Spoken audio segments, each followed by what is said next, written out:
குற்றம் கடிதல் எந்த இடத்திலும் எந்த முனைவும் இல்லாமல் ஒப்படை இல்லாமல் பிறந்த மேனியாக செய்திருக்கிறாய். அதான் கிரேட். வயா மீடியா என்கிற வார்த்தையெல்லாம் அல்லாமல் நினைத்ததை போல் காட்டுத்தனமாக எடுக்கக்கூடிய இயக்குநர்கள் வந்து கொண்டிருக்கிறார்கள்.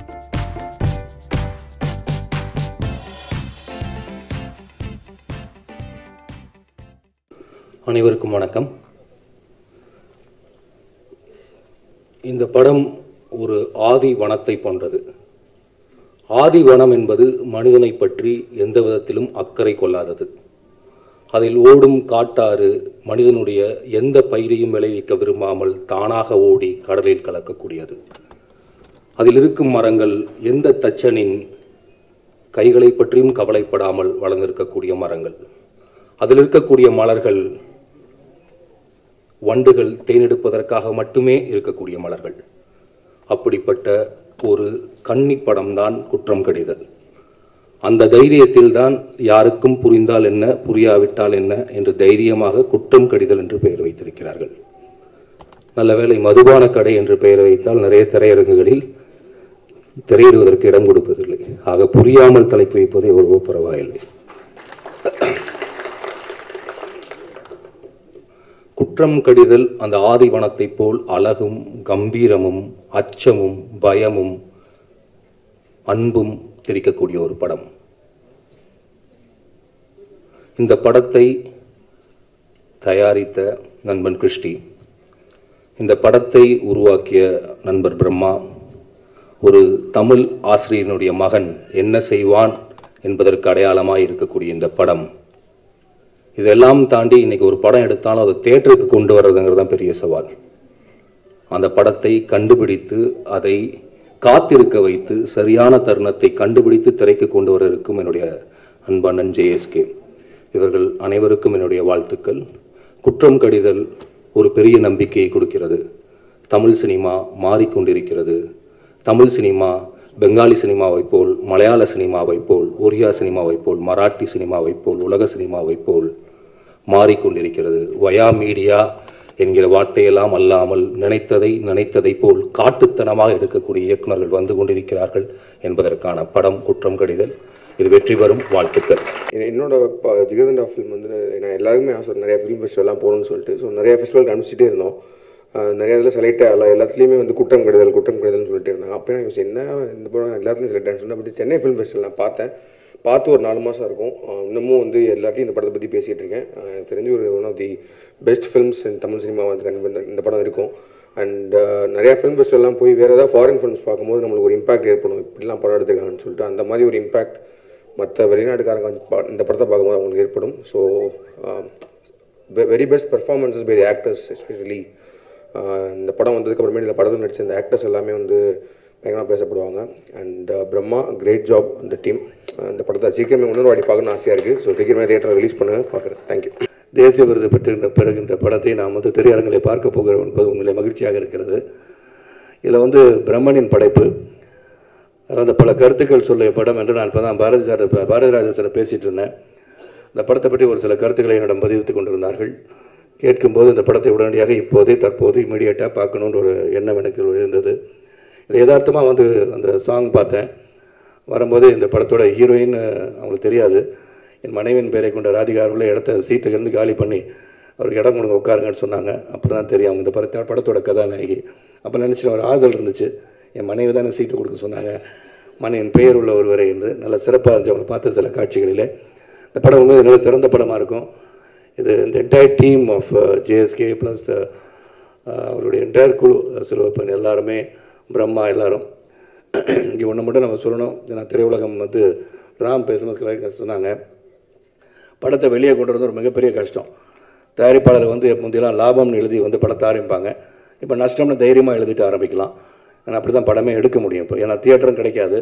இப்போ இந்த குற்றம் கடிதல் ரிலீஸ் பண்ணுறதுக்கு முன்னாடி அப் டு கிளாஸ் போட்டிருக்காங்களான்னு பாருங்கள். ஏன்னா 3 நாள் எடுத்தாலும் எடுப்பாங்க.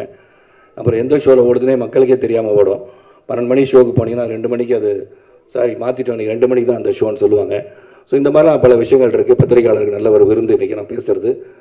ஏன்னா இது வந்து உண்மையான நிலவரத்தை பற்றி நான் சொல்லிக் கொண்டிருக்கின்றேன். ஆக எந்த ஒரு திரைப்படம் வரும்போதும் அதற்கு ஒரு மினிமம் குறைஞ்சது இப்போ தயாரிப்பாளர் சங்க செயலாளர் இங்கே இருக்கார், தானு சார் தலைவட்டி நான் சொல்லிட்டேன். ஒரு படத்துக்கும் இன்னொரு படத்துக்கும் பெரிய படங்கள் வரும்போது குறைந்தது 30 நாட்களாச்சும் சான்ஸ் கொடுங்க. ஒரு தலை ராகம் படம் டப்பான்னு சொல்லி 3வது நாள் வந்து நினச்சிட்டு இருக்கும்போது 4வது நாள் அந்த படம் தியேட்டரில் இருந்தனால மிகப்பெரிய சூப்பர் ஹிட்டான படம். வாய் மூலமாக நிச்சயமாக அந்த படம் வெற்றி படமாக அமையறதுக்கு வாய்ப்பெல்லாம் இப்போ இல்லாமல் போச்சு. ஏன்னா டிவிடியில் பார்த்தாலும் சரி, திருட்டு வீசில் பார்த்தாலும் சரி, அந்த படம் நல்லா இருக்குன்னு சொன்னால் தியேட்டர் வந்து பார்ப்பாங்க. பார்க்குறதான வாய்ப்பை நாம் தராதனால் பல படங்கள் பார்க்காமலே செல்லக்கூடிய சூழ்நிலை உருவாகிறது. ஆனால் அதெல்லாம் வரக்கூடாதுன்னு தான் ஜேஎஸ்கே ரொம்ப தைரியமாக ஒரு யங் டீம் வச்சுக்கிட்டு, இன்றைக்கி ராம் சொன்னாங்க, முரட்டுத்தனமாக சொல்கின்ற நாங்கள் வந்து விட்டோம் என்று சொன்னார்கள். முரட்டுத்தனமாக எல்லாத்தையும் சொல்லணும், தைரியமாக சொல்லணும். You should be ready to accept criticism and get ridicule. நிச்சயமாக இது போன்ற படங்கள் வெற்றி அடைய வேண்டும். வெற்றி அடைய செய்ய நீங்கள் வந்திருக்கிறீர்கள். பத்திரிகை சகோதரர்கள் உதவணும்னு சொல்லி இங்கே சொன்னாங்க. பத்திரிகை சகோதரர் உதவணும்னு அவசியமே கிடையாது. ஏன்னா பத்திரிகை சகோதரர் உங்களுடன் இருக்கின்றார்கள். காரணம் பத்திரிகை உலகத்தை சேர்ந்த நான் பேசிவிட்டு செல்கின்றேன். நன்றி, வணக்கம். ரொம்ப டச்சிங்காக இருந்தது. அந்த சாங்ஸும் அந்த ட்ரெய்லரும் பார்த்தபோது I became very emotional. Congratulations to the whole team. J Satish Kumar, I think you have lived up to your reputation. Once again, thank you so much. இனிய காலை வணக்கம். இந்த படத்தை பற்றி நீங்கள் திரைக்கு வந்ததுக்கப்புறம் ரொம்ப பேசுவீங்க. ஏன்னா நான் ரொம்ப இதை பேச விரும்பலை, நிறைய இடங்களில் சொல்லிட்டேன். ஒரு விஷயம் திரும்ப ஆணித்தரமாக சொல்கிறேன். ஒரு அவார்டு படம் அப்படின்னாலே பொதுவாக வந்து ஒரு ஸ்லோ மூவி, லேகாக இருக்கும், ரொம்ப ஒரு ட்ராமாட்டிக்காக இருக்கும் அப்படின்லாம் நினைப்பாங்க. அது எல்லாம் கிடையவே கிடையாது. நிச்சயமாக இந்த படம் அது எல்லாம் அந்த மாதிரி எண்ணங்களை எல்லாம் உடைத்தெறிய அளவுக்கு ஒரு நல்ல சோஷியல் ரெஸ்பான்சிபிலிட்டியோட, ஒரு சமூக பொறுப்போட ஒரு நல்ல படத்தை கொடுத்துருக்காரு பிரம்மா. அப்படி ஐடென்டிஃபை பண்ண கிறிஸ்டி, இவங்க எல்லாருக்கும் ரொம்ப தேங்க்ஸ் சொல்கிறேன் இந்த நேரத்தில்.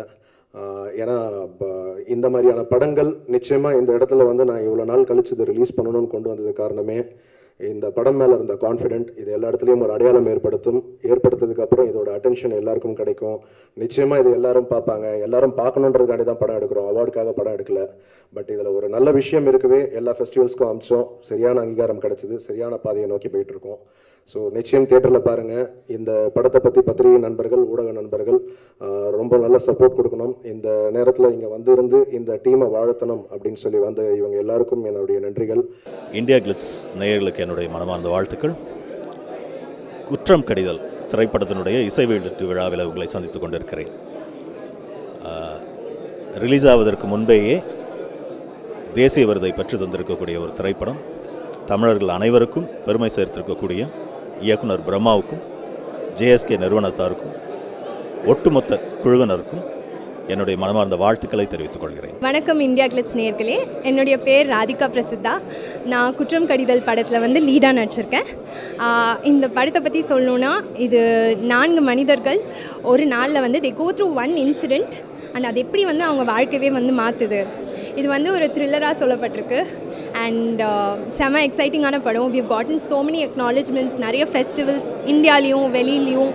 அண்ட் இந்த வருஷம் national award for best regional film in தமிழும் எங்களுக்கு கிடச்சிருக்கு. As newcomers and upcoming artist எங்கள் எல்லாருக்குமே இது ஒரு பெரிய encouragement. We feel very grateful at this moment. And இன்றைக்கி வந்து அதை செலிப்ரேட் பண்ணுற மாதிரி நாங்கள் வந்து எங்கள் ஆடியோ ரிலீஸ் வச்சுருக்கோம். அதுக்கு வந்ததுக்கு ரொம்ப நன்றி. எங்களை சப்போர்ட் பண்ணிகிட்டே இருங்க. தேங்க்யூ. வணக்கம், நான் குற்றம் கடிதல் இயக்குனர் பிரம்மா பேசுகிறேன்.